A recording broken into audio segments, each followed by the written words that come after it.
이제 2단계 강의의 첫 시간이 되었군요. 21강인데, 하여튼 이 강의를 처음 들어오신 분도 계실 것 같고, 그러나 이제 앞에서부터 이게 쭉 연결되는 거니까, 앞 강의를 보시고, 이쪽으로 들어오셔야, 이제 전체적인, 그걸 파악하실 수 있겠죠. 자, 우리 강의는 그대로 진행이 됩니다.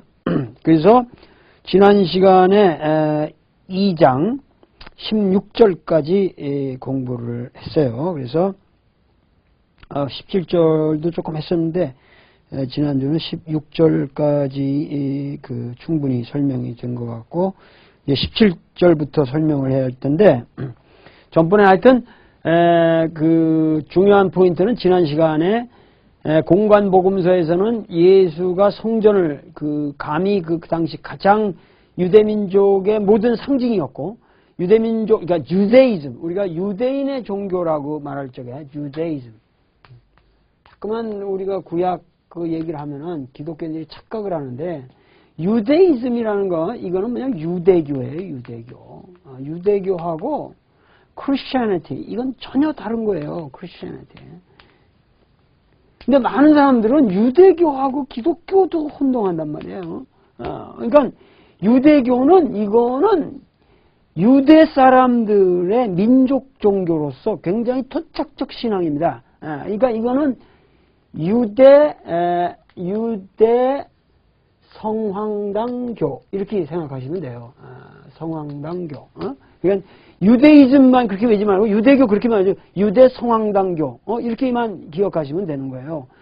그리고 기독교가 이게 진짜 보편 종교로서 인류의 위대한 종교죠. 그러니까는 유대교는 인류 종교에 끼지도 못하는 매우 로컬한 아주 지역적인 종교입니다. 여러분들 지금 우리나라 성황당 종교 가지고 전 세계의 위대한 몇 대 종교의 하나 이런 말 할 수 없잖아요. 그런 식으로 유대교와 기독교를 혼동하지 말자. 많은 사람들이 그래서 지금 유대교와 기독교를 혼동하는 이런 현상들이 일어나고 있는데 예수는 당시 예수 시대에 유대교, 기독교가 있었어요? 없었어요? 당연히 없었죠. 그때는 유대교만 있었던 거예요. 그리고 그 유대교의 본산은 예루살렘 성전이 유대교의 상징이자 본산입니다. 본산.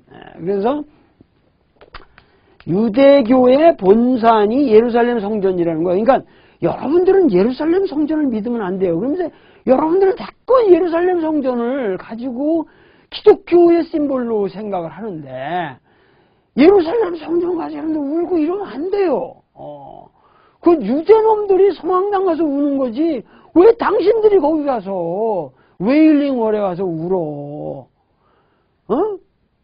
거기 가서 오줌 싸는 거야 미안하지만 그런 짓은 하면 안 되지만 거기 가서 울면 안 된단 말이죠. 그러니까는 여러분들 그 혼동이 이만저만 혼동이 아니까 예수도 지금 어디 가냐면 예수는 기독교가 없을 때에 유대교의 환경 속에서 지금 큰 의미에서는 유대인이 한 사람이고 사실은 예수는 유대인도 아니에요. 갈릴리인이에요. 갈릴리인은. 이것도 사람들이 전부 혼동하는 거예요. 갈릴리 사람하고 유대인하고 달라요. 그 당시는. 그러니까 예수는 갈릴리 사람으로 지금 예루살렘에 가가지고 유대인의 어떤 성전이라는 유대교에 대한 이 갈릴리 사람들은 그다지 그 로얄티가 없어요. 지금 거기에 대한 충성심이 없다고 지금 이 사람들은 물론 겉으로는 다 유대 민족이라고 보지만 당시의 유대인이라는 것은 유다 지방에 사는 사람들만을 유대인이라고 그러고 그 유대인들은 굉장히 특수한 특권층이었어요. 그 예수는 당신을 유대인이라고 생각한 사람은 아니야. 뭐라고 생각했겠어요? 사람으로 생각한 분이요, 자기를. 그래서 항상 사람의 자식이라고 그랬잖아요. 인자. 이 말을 여러분 반드시 기억하세요. 예수가 유대인이었다면은 우리가 믿으면 안 되죠. 왜 유대인 예수를 믿어요? 그러면 유대인 막스를 믿으세요. 여러분들 칼 막스 안 믿으려고 그러잖아요. 칼 막스 되게 욕하잖아요. 한국 기독교인들은. 그 유대놈이에요. 걔가 유대인이에요. 유대인. 그러니까 이런 것이 전부 지금 우리나라에 혼동이 되고 있고 진짜 기독교가 무엇인지를 말해주는 사람이 없다. 이게 지금 통탄스러운 현실이라는 거죠. 그래서 예수는 바로 이 유대교의 본산이라고 하는 예루살렘 성전에 가서 뛰어보면서 여기는 원래 하나님과 인간이 만나는 하나님과 인간의 의로운 관계, 바른 신앙이 설정되는 하나의 수단인데 너희들은 여기에다가 모든 걸 매달려가지고 여기서 장사를 해먹는다. 이거는 기도의 장소도 아니고 신앙의 장소도 아니고 은총의 장소도 아니고 진리의 장소도 아니고 말씀의 장소도 아니다. 이거는 오로지 너희들이 여기서 모여서 장사꾼들 장사만 해먹는다 이 말이야. 이건 오늘날 대한민국 교회를 향해서 예수님이 오시면 이런 말씀하시면 여러분들 과연 가슴에 찔림이 없이 대답할 수 있겠는가? 나는 하나님만 믿습니다라고 얘기할 수 있겠는가? 교회를 가는 것은 왜 교회를 가겠어요? 많은 사람들이 장사하러 가는 거예요. 장사하러 교회 가는 거예요. 더 이상 내가 심한 말은 안 하겠습니다.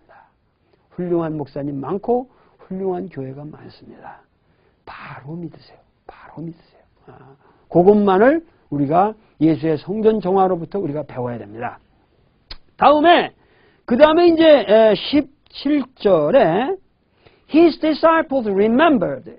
그의 제자들이 disciples, 그의 제자들이 나중에 기억을 했다는 식으로 설명을 하고 있죠. 그러니까 나중에 뭐냐면은 뭐를 기억했냐면 이것이 아마 시편에 몇 차 이게 시편 69장 시편 69장 9절 시편에 그 69장 9절에 나오는 말로 되어 있죠. 그래서 그 얘기를 하기를 뭐냐면 Zeal for thy house will consume me. 여기 thy라는 건 당신의 thy라는 건 당신의죠. Your house. 그러니까는 여기서 zeal이라는 거는 여기서 zeal이라는 내가 지난 시간에 약간 요걸 해석을 다른 시각에서 했는데 지금 뭐냐면 그 유대인들의 이 성전에 대한 성전에 대한 열정이 이 성전 자체를 파멸시킨다 하는 방식으로 내가 그 해석을 했었는데 그런 방식도 그 하나의 해석이지만 그것보다는 시편에 나오는 맥락을 해서 보면은 여기 zeal for thy house, zeal for 이거 아주 좋은 말이에요. zeal for 무엇에 대한 열정, 무엇에 대한 zeal for philosophy, 철학에 대한 나의 열정. My zeal for philosophy is endless. 그러면 나의 철학에 대한 열정은 끝이 없다. 이런 말이 되겠죠. 멋있는 게 되잖아요. 쉬운 거예요. zeal for 무엇에 대한 열정, 학문에 대한 열정, 그럴 때 쓰는 거예요. 근데 zeal for thy house, thy라는 건 your라는 건 당신의 집. 당신의 집은 뭐야? 여기서 당신이라는 거는 하나님이겠죠. 하나님, 당신의 집에 대한, 그러니까 이것이 결국 그 성전이 되는 거죠. 그 성전에 대한 열정이, 이거 열정이라는 건 이거는 나쁜 의미로 지난 시간에 했는데 여기서는 좋은 의미로 해석을 합시다. 그러면 열정이라고 하는 것은 그 성전에 대한 나의 헌신, 나의 그 어떤 애착, 이런 것이 내가 여기 와서 성전을 뒤엎게 만드는 그렇게 만든 그 열정이라는 얘기죠. 그 열정이 결국 나를 파멸시키는 도다. 컨슘, 나를 삼키는 도다. 나를 삼키는 도다 하는 얘기는 결국 그 다윗의 그러한 주님에 대한 사모를 가지고 결국 인간들이 당신의 집에서 이렇게 장사를 하고 강도의 소굴로 만들어서 여기서 기도를 하지 않고 기도를 하는 집을 강도의 소굴로 만들었다. 장사꾼의 집으로 만들어버렸다. 이런 나쁜 놈들. 그래서 이들에 대한 분개 때문에 내가 당신의 집을 지키러 여기서 이렇게 없는 이런 파괴적인 폭력적인 행동을 할 수밖에 없는 그 열정. 그 열정이 뭐야? Zeal for thy house, will. 여기서 will이라는 거는 이 will이라는 것은 여기서 이제 그 미래형을 썼기 때문에 요게 좀 독특한 의미가 내포되죠. will consume me라고 그랬죠. consume. 그래서 will consume me. 그러니까 여기서 consume이라는 거는 막 이렇게 보통 우리가 consume이라는 건 뭐예요? 자기를 소모시킨다, 삼킨다, 완전히 어쩌면 파멸시킨다는 의미가 들어있잖아요. 그러니까는 그 consume이라는 건 여기서 뭐예요? 결국은 아까 will이라고 하는 이 미래적 사건을 우리가 생각한다면은 예수의 생애에 있어서는 뭐예요? 그 하나님의 성전에 대한 열정이 나를 이렇게 분노를 갖게 되는 이러한 상황으로 나를 휘몰아 갖고 그것이 나를 파멸시킬 것이라는 건 결국 crucifixion,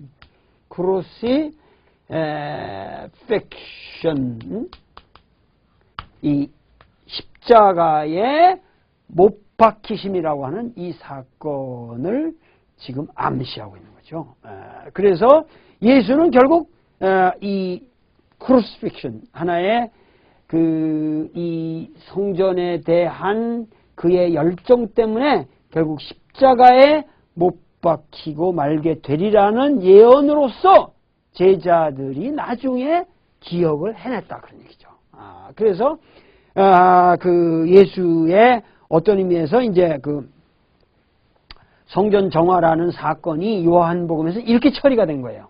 이렇게 시편의 다윗의 식구를 인용해서 결국 예수가 스스로 그 십자가에 못 박히게 되리라는 것을 예언한 것을 제자들이 기억해냈다. 그런데 그 당장에서는 어떤 장면이 이어지고 있냐 하면은 the Jews then said to him, 유대인들이 그에게 얘기를 한 거예요. 이때 유대인들은 누구예요?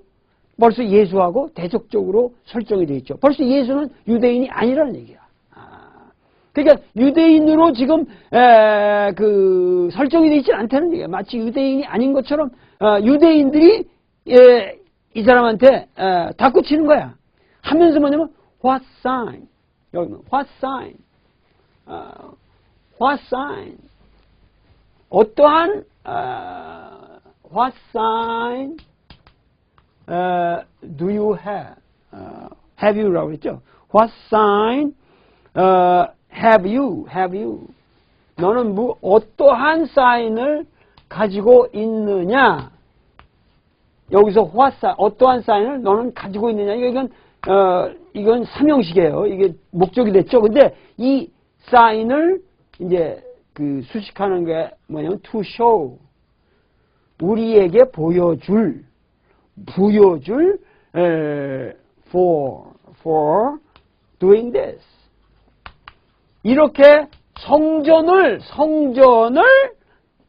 뒤엎는 이런 짓을 하는 것에 대해서 우리에게 보여줄 수 있는 어떠한 사인을 너는 가지고 있느냐. 즉 무슨 얘기냐면 유대인들은 네가 무슨 권능으로 여기서 이러한 짓을 하며 감히 유대인의 가장 성스러운 곳인 이 예루살렘 성전에 와서 너 촌놈인 갈릴리 촌놈이 여기 와서 아무리 네가 민중의 지도자라고 한들 여기 와서 이걸 막 뒤엎고 이렇게 깽판을 놓는 이런 짓을 무슨 권능을 가지고 하고 있냐. 그러면 네가 하나님의 권능을 받아서 이렇게 성전을 뒤엎을 수 있는 자격이 있는 사람이라고 한다면 그 권능의 사인을 보여다오 했을 때 뭐야? 유대인들이 요구한 것은 무슨 근사한 무슨 기적 같은 거를 또 요구한 거예요. 응?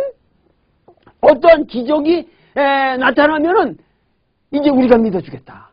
꼭 마술사 보고 마술 한번 부려봐라. 그래서 네 마술이 정말 대단한 마술이면 하나님의 아들이라고 믿겠다라는 식의 기대라는. 그러니까 꼭 요새 한국 교인들이 기독교에 대해서 기대하는 것 같은 그런 짓들을 여기서 유대인들이 하고 있는 거예요. 목사님 보고도 꼭 뭐냐면 뭐 증표를 보여라. 네가 하나님의 아들이라는 거, 네가 용한 목사라는 건 뭐 보여줘라. 안진뱅이를 일으키든지 뭐든지 뭘 보여라. 우리한테 돈을 많이 벌어주든지 네 설교를 들으니까 우리가 돈이 많이 벌린다더라. 우리 자식이 뭐 서울대학 쑥쑥 들어가다더라. 이런 형편없는 근사한 사인만 보여주면은 네가 성전을 허물어도 믿겠다 하는 그게 지금 유대인들 요구 아니요 지금. 이런 답답한 일이 있어. 그럼 예수가 그래 내가 보여줄게 하면 샥 하지 막 하늘이 어두워지고 막 번개가 치고 그러면서 뭐 짜자자작 빛이 나타나고 있으면 이게 진짜구나 이렇게 믿었을 거란 말이에요. 그러나 예수가 그런 짓 하겠어요? 거기에 대해서 예수가 뭐라고 대답을 했냐? Jesus answered them. 그들에게 말하길 destroy this temple. 바로 유대교의 최고 본산인 솔로몬이 지었고 다윗이 지었고 솔로몬이 지었고 그 끊임없이 헤롯이 지었고 그렇게 해서 너희들이 가장 위대한 하나님의 성전이라고 생각하는 이 성전을 헐어버려라. Destroy this temple. 요 말 한마디에 엄청난 메시지가 있는 겁니다. 대개 이런 거를 안 읽고 마치 그냥 무슨 뭐 사흘 안에 뭐 부활을 뭐 상징한 것이다 이러고 그냥 쉽게 넘어가 버리거든요. 근데 그런 얘기가 아니란 말이에요. 지금 여기 너희들의 성전을 헐어라. 왜? 예수 입장에서는 그 성전에 하나님이 계신 게 아니거든요. 하나님은 어디 계세요? 하나님이 어디 계세요? 바로 예수 안에 계시죠. 예수가 하나님이 계시는 곳이고 바로 예수가 성전이죠. 예수가 성전이에요 지금. 그러니까 우리가 믿는다는 건 성전을 믿는 게 아니에요. 하나님을 믿는 거 아니에요. 하나님은 어디 있어요? 예수 안에 계시잖아요. 그 예수는 어디 있어요? 우리 안에 계시잖아요. 우리 안에 계시죠. 그 예수님이 한 말에 내가 이런 말하면 또 나보고 무슨 불교 사상을 얘기한다고 이렇게 까요. 요한복음 4서에 뭐야? 내가 너희 안에 있고 너희가 내 안에 있도다. 그러니까 여기서 뭐냐면 예수님은 바로 우리 안에 있잖아요. 그러니까 바로 내 안에서 기도하면서 내가 믿는 이게 내가 나의 몸이고 성전이에요. 예수에게 있은 예수의 몸이 곧 하나님이 계신 성전이고. 그러니까 destroy the temple. 성전을 허물어라. 예수는 나를 죽여라 이런 얘기죠. 나를 죽여라 이런 얘기야. 그러면 나는 그것을 사흘 안에 다시 일으키리라. 나는 사흘 안에 부활하리라. 그러나 그 부활됐을 땐 뭐예요? 예루살렘 성전은 삐까번쩍하는 건물을 짓는 게 아니에요. 예수가 부활하는 성전이라고 하는 것은 돌로 만든 세멘트로 만든 성전이 없어요. 예수가 부활한 후에 성전이 없다고. 그래서 사마리아 여인이 말할 때도 뭐냐면은 너희들이 그리심산에서 예배할 필요도 없고 예루살렘에서 성전을 예배할 필요도 없는 그러한 성전이 너희 마음에 오리라 그랬잖아요. 그걸 바로 이 우물에서 건져내는 영원히 마르지 않는 샘물과 같은 그러한 성령이 마음속에서 우러나오는 그 성전을 내가 짓겠다는 얘기 아닙니까 지금. 부활의 의미를 깨끗하게 알아들어야지.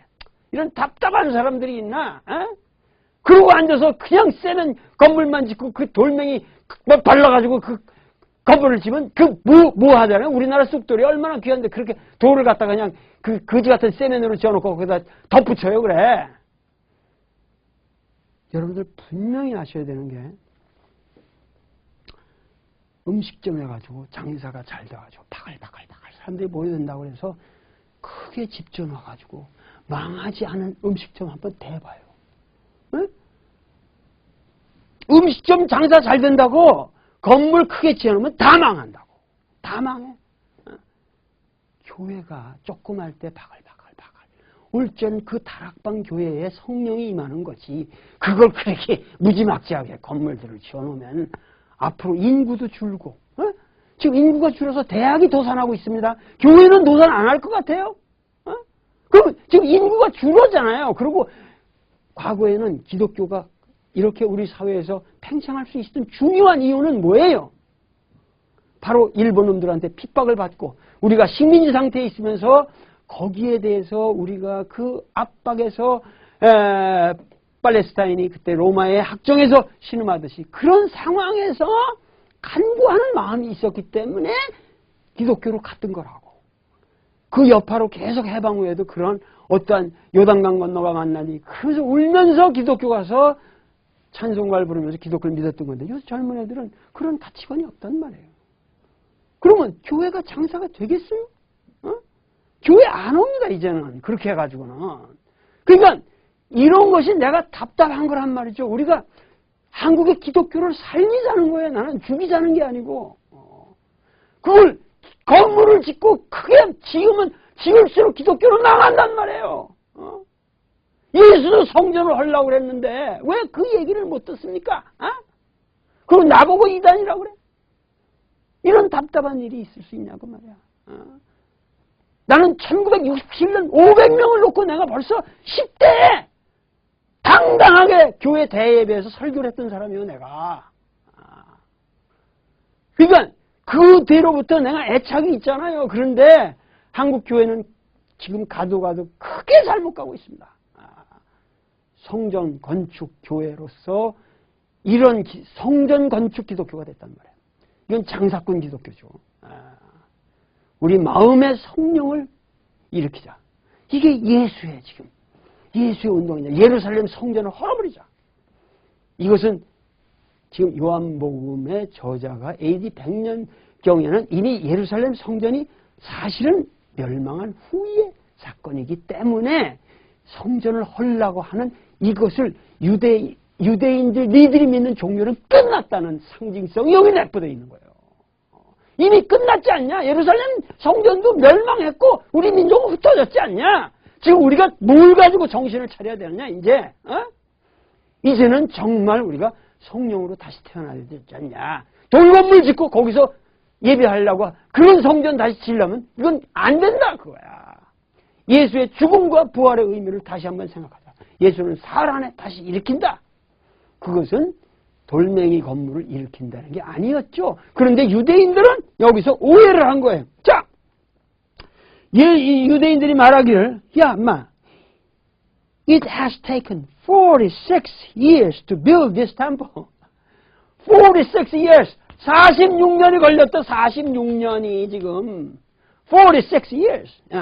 It has taken.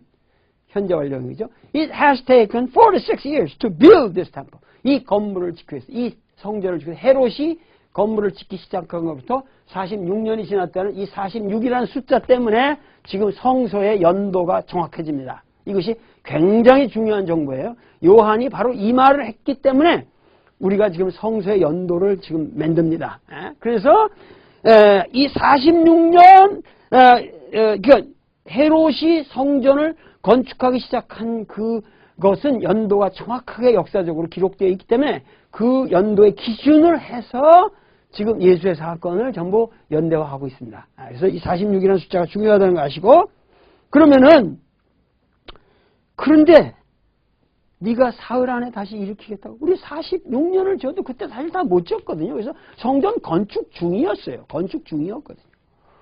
46년을 지어도 이렇게 하면 네가 사흘 안에 일으키겠다고. 지금 무슨 얘기냐면 유대인들은 그거를 물리적으로 이해한 거죠. 즉 예수의 부활은 물리적인 부활이 아니라 영적인 부활을 말한 거예요. 우리의 영적인 부활. 응? 그런데 유대인들은 그걸 물리적으로만 생각하는 거예요. 여러분들도 지금 예수의 부활을 생각할 때 물리적인 부활만 생각하는 거예요. 예수가 죽었다가 몸으로 부활했다. 사람이 죽었다 살아나는 게 뭔 의미가 있어요? 까는 게. 그 부활이라는 사건이 우리 인간을 새롭게 태어나게 만들었다는 그 영적인 사건이 없이는 부활은 무의미한 거 아닙니까? 그거는 마술 아닙니까? 그거는. 당신들 마술 종교 믿으려는 거야? 나는 어느서부터 이 뼈저린 부활의 의미를 항상 간직하고 살아온 사람이란 말이야. 우리는 매일 죽었다가 매일 부활하는 사람들이요. 인간이라는 건. 그런 존재예요. 그걸 나중에 점점 이 강의를 들어가면서 이제 이해를 하시게 될 거라고 말이야. 그렇게 해서 여기 뭐라고 그랬냐면은 그러니까는 여기다가 딱 그러니까 이게 좀 편집자들이 살짝 삽입 굴 수 있고 요한이 쓴 것일 수도 있습니다. 이게 너무 어려운 말이니까 한 말이 뭐냐면 But he spoke of the temple of his body. 그의 몸이란 그의 몸으로 이루어진 그의 몸이라고 하는 그 성전을 지금 얘기하고 있었는데 이 자식들이 지금 뭐 알아들 놈이 없다. 유대인들도 알아듣지 못하고 제자도 알아듣지 못하고 이게 지금 알아듣지 못한다는 거야 지금. 알아듣지 못하고 When therefore he was raised from the dead, his disciples remembered that he had said this. 이거 과거 완료가 됐죠. 그 과거의 어느 시점에 이것을 말했다고 하는 것을 그 제자들이 그때서야 기억했죠. 언제? 예수님께서 돌아가시고 다시 부활하신 후에, 다시 살아나신 후에야 이 말의 의미를 사람들이 알게 됐다는 거예요. And they believed the scripture and the word which Jesus had spoken. 예수님께서 말씀하신 그 말씀과 그 성경을 믿더라. 그 성서라는 건 여기서 이제 구약에 지금 인용된 그 구약입니다. 이 신약 성서가 아니에요. 여기서 스크립처라는 거는 그러니까 항상 여기서 신약에서 나오는 성경이라고 하는 건 유대인들의 과거로부터 내려오던 문헌을 말하는 것뿐입니다. 대단한 말이 아니에요. Now, when he was in Jerusalem at the Passover feast. 가면서 여기 읽기 들어가기 전에 22절까지 한번 원어민 발음으로 듣겠습니다. 자. Verse 17. His disciples remembered that it was written, Zeal for thy house will consume me. Verse 18. The Jews then said to him, What sign have you to show us for doing this? Verse 19. Jesus answered them, Destroy this temple, and in 3 days I will raise it up. Verse 20. The Jews then said, It has taken 46 years to build this temple, and will you raise it up in 3 days? Verse 21. But he spoke of the temple of his body. Verse 22. When therefore he was raised from the dead, his disciples remembered that he had said this, and they believed the scripture and the word which Jesus had spoken. 자, 23절. Now when he was in Jerusalem at the Passover feast. 예수님께서 예루살렘에 계실 때 어느 때 여기서 at라는 거는 이제 장소를 나타낸 거죠. 그 Passover 그 유월절 축제에 예루살렘에 계실 때에 many believed in his name. 많은 사람들이 그의 이름을 믿었다라는 것은 뭐냐면은 그의 권능을 믿었다는 거죠. 그 예수가 하나님의 아들이라고 하는 그 예수의 이름 자체. 내가 이름이라는 건 단순히 이름이 아니라 어떠한 어떠한 그 권능을 가지고 있는 그 힘, 그런 걸 상징한다고 그랬어요. 그래서 우리가 기도할 때도 뭐 당신의 이름으로 내가 뭐 빕니다 이런 말 하잖아요. 마찬가지로 여기도 많은 사람들이 그의 이름을 믿었다 하는 거죠. 그러니까는 when they saw the signs which he did, 예수가 행한 이적들, the signs, 증표들이죠. 그 증표들, 표적들을 그들이 보았을 때 많은 사람들이 그의 이름을 믿었다는 거예요. 그러니까 무슨 얘기예요? 도올 김용옥이 예를 들면 어떤 이적을 행한다. 그랬을 때에 그거를 보고 믿었다. 그런 얘기죠. 그걸 보고 믿었다. 그런데 but 중요한 거예요. 내가 요한복음에서 가장 위대한 사상이라고 생각하는 부분이 여기 나오고 여러분들과 나하고 항상 지금 얘기할 적에 저거 김용옥이 말하는 게 저게 구라냐, 저게 진짜냐, 저게 자꾸만 여러분들 우리 목사님들은 그렇게 말씀 안 하시는 것 같은데 여러분들의 목사님 설교도 잘못 들고 있는 거예요. 그렇게 얘기하면. 우리나라 훌륭한 목사님들은 바르게 강의하신다고, 바르게 설교하신다고. 자, 무슨 얘기냐면은, 그렇게 해서 증표를 보이니까, 그랬을 때에 그의 이름을 믿는 사람은 뭐야? 대단하십니다 하고, flatter. 모든 사람들이 칭찬하고, 예수를 따르고, 칭찬하고, glorify. 그를 영광스럽게 받들고, 이럴 때 예수는 그러한 사람들을 믿지 않는다는 거예요. 응? But Jesus did not trust himself to them. 예수는 그들에게 자신을 의탁하지 않으셨다. 그들을 믿지 않으셨다. 그들은 예수가 증표를 행했기 때문에 예수를 믿는데 예수는 그들을 안 믿었다는 얘기야. 왜? 그놈들은 증표를 믿고 내가 마술사라고 해서 그 맛을 보고 믿고 나를 그렇게 해서 flatter, 아양 떠는 놈들이니까. 그 아양 떠는 놈들한테 성서 주석에 다 그렇게 나왔어요. 아양 떠는 놈들한테 안 믿는다 이거야. 오 할렐루야 당신은 대단한 하나님의 아들이시오 찬양하는 사람들을 안 믿는다는 거예요. 예수님을 안 믿으셨다는 거예요. 이게 굉장한 요한이 이걸 왜 강조해 쓰고 있잖아. Because he knew all men. 왜냐하면 예수는 모든 인간을 너무도 잘 아셨기 때문에. 인간이 뭔지 알았기 때문에. 인간의 기껏해봐야 그렇게 예수를 찬양한다고 봐야 그 인간이 뭔지를 알기 때문에. 그런 천박한 인간의 마음을 여자의 마음은 갈대와 같이 이런 갈대 같은 인간의 마음을 예수가 믿겠어요? 거기서 내가 하나님의 아들이라는 것을 확인하시겠습니까? 이게 중요한 요한복음의 사상입니다. 여기서 뭐라고 그러냐면은 Because he knew all men 모든 사람을 알았고 needed no one to bear witness of man. 여기서 man이라는 게 굉장히 파격적인 동사인데 예수라는 인간이에요. 당신 예수라는 인간을 위해서 증언해 주기 위해서 아무런 인간을 필요로 하지 않았다는 얘기야. 알겠어요? 사람의 자식이 하는 일을 위해서 사람을 필요로 하는 게 아니죠. 예수는 결코 어떠한 사람도 당신을 위해서 증언해 줄 것을 필요로 하지 않았다는 얘기예요. 여러분들이 어떠한 신앙생활을 하든지 간에 바로 인간에게서 칭찬을 받고 인간에게서 당신이 위대한 것이라는 것을 증언받기 위해서 우리가 예수를 믿는 건 아니죠. 선행을 행하는 게 아니고. 동서고금을 통해서 위대한 종교인들은 인간의 증언을 필요로 하지 않습니다. 왜? 하나님의 증언만이 내 마음속에, 내 성령 속에, 내 심령 속에 전달되기 때문에.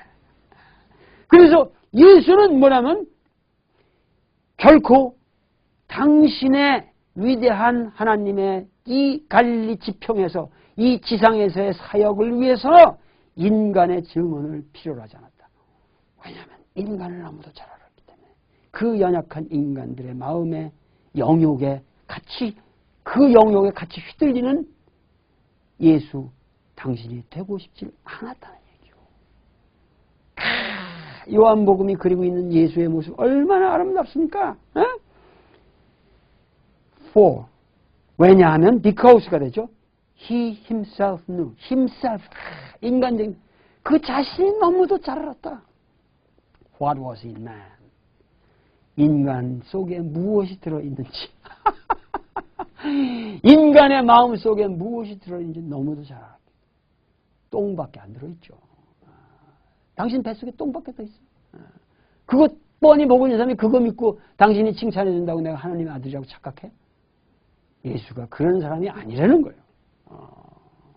인간 속에 무엇이 들어있는지 너무도 잘 아셨기 때문에 당신을 인간에게 의탁한 적이 없다. 그러니 얼마나 외롭겠습니까? 예수의 고독. 이걸 한번 생각해 보시라 이 말이야. 그 고독에 동참하는 자만이 진정한 신앙인이죠. 야단법석하고 모여서 시끌시끌하고 주여. 그러면 누군가 축구장에서도 사람들이 많이 보는 축구 선수가 축구장에서 저기 가지고 거기서 그냥 기도나 하고 그게 공중 도덕의 문제잖아요. 축구 선수는 모든 사람이 다 국민 전체가 세금 내서 길러주는 사람이 아니에요. 그럼 거기 불교도도 있고 무슨 별의별 사람들이 다 세금으로 그 축구단도 다 운영되고 다 그러는 거 아닙니까? 붉은 악마에서 무슨 기독교인만 있어요? 그러면은 최소한 공중 도덕을 지켜야지. 내가 기독교인인데 지금 꼴른 거는 전부 하나님께 영광을 드리기 위해서 하나님께 영광을 드리기 위해서 꼴대는 없다. 이게 대한민국 시민의 바른 정신이며 그게 기독교인의 자세란 말이야. 그게. 그렇게 해가지고 앞으로 기독교가 전도될 것 같아? 전도 안 됩니다. 그렇게 하면은 점점 종교적 갈등만 깊어지고 안 됩니다. 우리 기독교가 살기 위해서는 반드시 자신을 낮추고 인간의 영역에 자신을 의탁하면 안 되는 거예요. 그러면 신앙인으로서 기본이 안 되는 거예요. 여러분들 정말 나도 내가 이렇게 평생 1967년에 한국신학대 들어서 40년 동안 내가 비로소 이 책을 내놓지만 내가 이런 책을 쓸 수 있기까지는 뭔가 나 나름대로 인간의 소리에 좌우되지 않고 살아온 내 신념과 철학이 있었기에 이 책을 쓸 수 있는 거죠. 그리고 여기서 내가 여러분들에게 당당하게 이러한 강의를 할 수 있는 거지. 그렇게 막 하는 얘기가 아니란 말이죠. 그러니까 여러분들이 항상 영어도 공부하시고 이러한 깊은 기독교의 교리를 잘 이해하셔서 그것을 실천하시고 사시면서 그 본을 자식에게 보이면 여러분들 가정에 화평이 오고 우리 대한민국 나라가 위대한 나라가 될 겁니다. 자, 이 마지막 구절을 원어민 방송으로 다시 한번 듣겠습니다. Verse 23. Now when he was in Jerusalem at the Passover feast, many believed in his name when they saw the signs which he did. Verse 24. But Jesus did not trust himself to them. Verse 25. Because he knew all men, and needed no one to bear witness of man, for he himself knew what was in man. 감사합니다. 다음 시간에 또 뵙겠습니다.